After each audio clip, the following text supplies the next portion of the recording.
మాత్రే నమః. శ్రీ వారాహిదేవ్యై నమో నమః. అందరికీ వారాహి నవరాత్రుల శుభాకాంక్షలండి. ఇప్పుడు మన వారాహి నవరాత్రులు ఏడో రోజుకొచ్చేసాము. అందరూ చేసుకుంటున్నారు వారాహి నవరాత్రులు. కానీ ఇప్పటికే చాలామంది క్వెషన్స్ అడుగుతున్నారు. వారాహి నవరాత్రులు చేసుకోవచ్చా? ఉగ్రదేవత కదా! విగ్రహాలు పెట్టుకోవచ్చా? పూజ చేసుకోవచ్చా అని.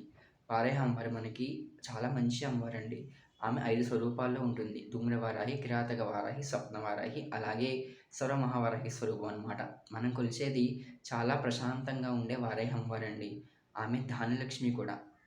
సో, మనకి లలితా సహస్రంలో దండనాయిక చెప్తారు. ఇంట్లో మన అమ్ముంది. మనమేమైనా తప్పు చేసి మనని దండిస్తుంది.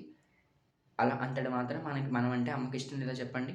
సో, అలాగే అమ్మవారు కూడా కొంచెం ఉగ్రంగానే ఉంటుంది. ఎందుకంటే దండనాయిక కాబట్టి ప్రశాంతంగా ఉంటే ఆవిడ మాట ఎవ్వరు వినరు.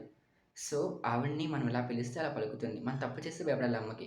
మనం తప్పు చేయకపోతే ఎందుకు భయపడ్డాం అమ్మకి? చక్కగా అందరూ పూజ చేసుకోండి.